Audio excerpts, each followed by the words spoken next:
Comics Recapped here. Today, I'll be explaining a comic called Legion of X. Spoilers ahead, watch out and take care.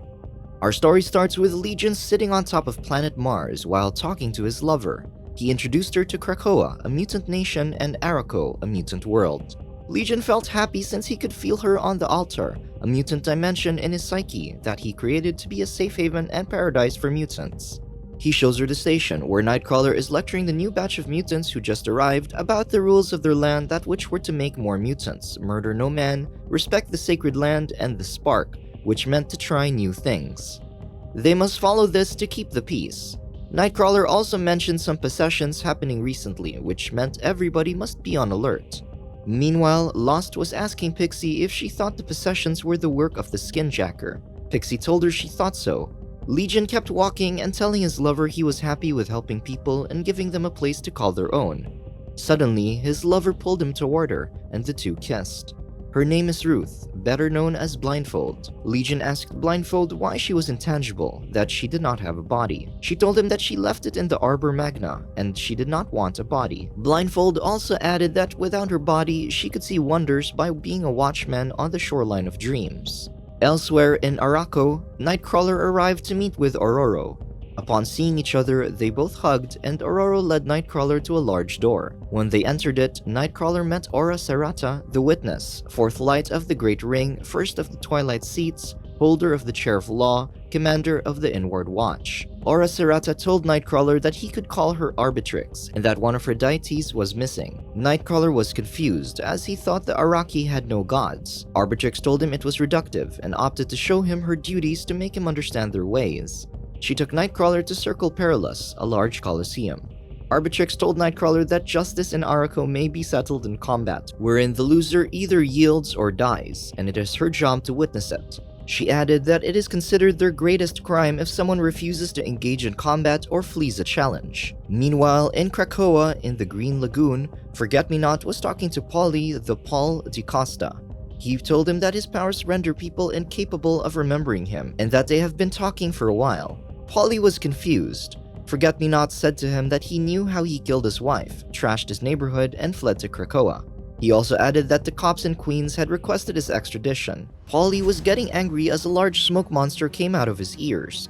Forget-Me-Not tried to reason with him, saying he only wanted Polly to go to the station to explain his situation. But Polly was not buying what Forget-Me-Not said and made a giant smoke golem from his ears.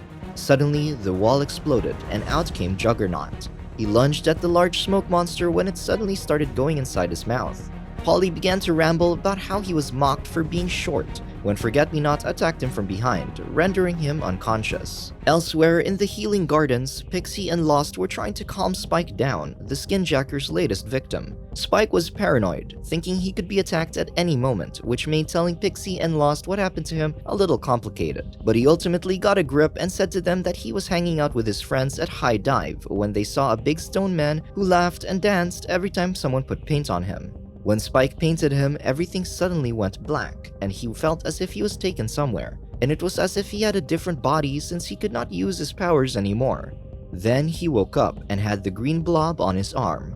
Dr. Nemesis hypothesized that Spike was heavily sedated before he was mutilated. PIXIE suggested he give Spike some dust to put him to sleep. Lost disagreed, saying he should go to the station on his free will. She tried calming Spike down by telling him that true evil is turning people into things by taking away their power to choose.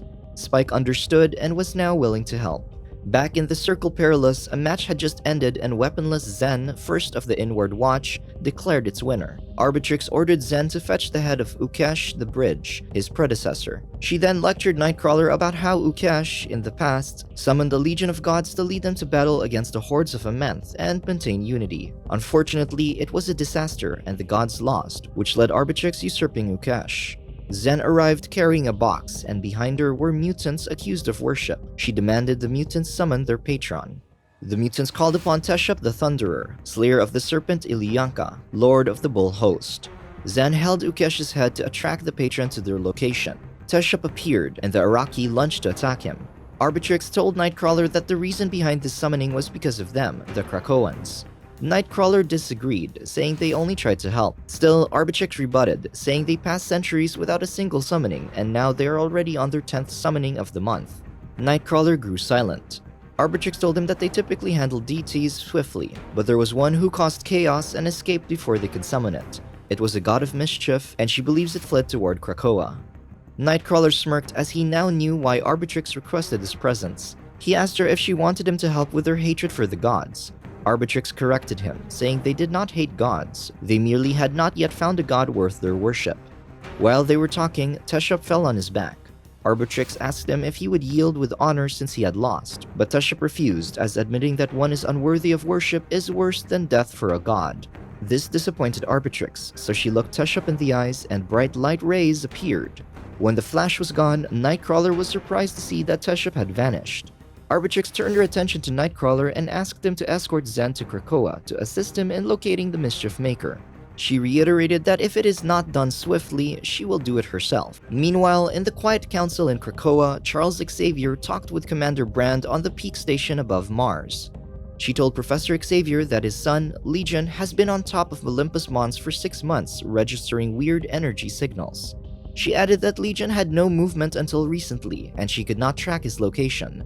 Professor Xavier told her not to worry about it since he already knew where Legion was.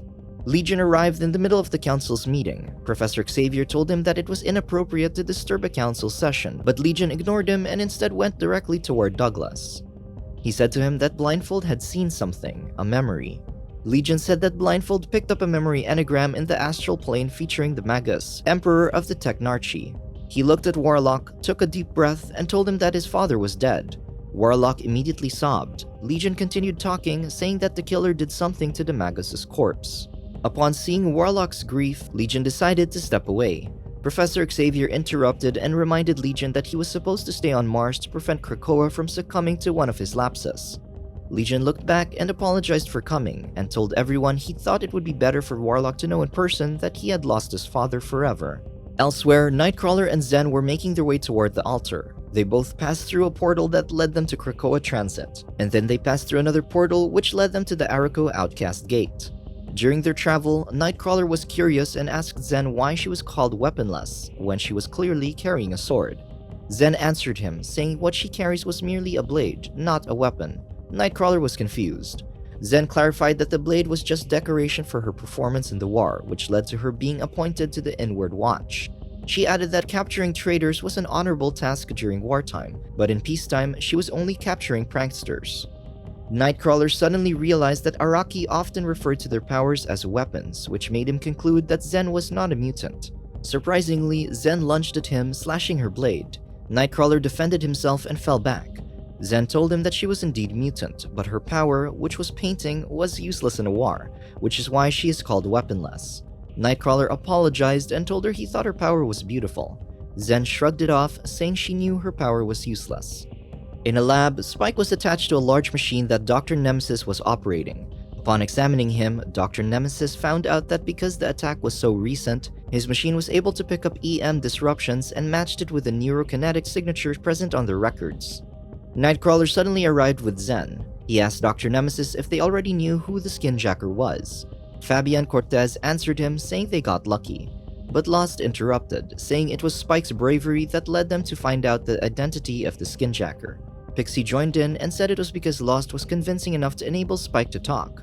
Dr. Nemesis debunked all of them, saying it was not because of bravery or luck, but because of science.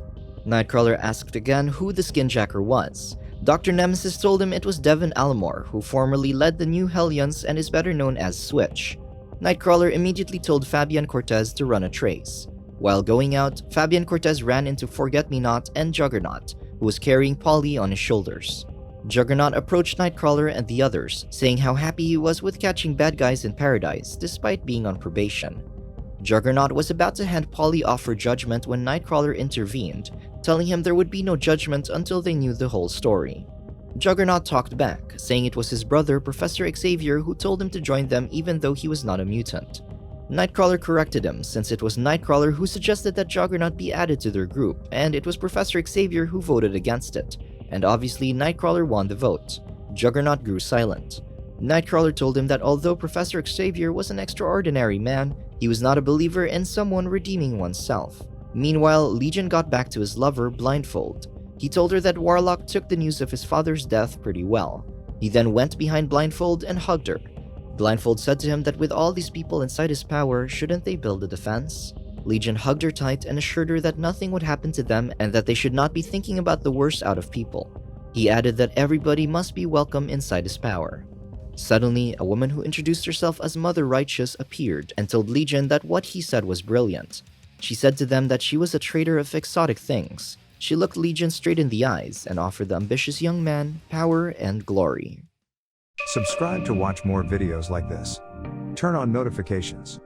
And leave a like, it really helps the channel out. Thank you for watching.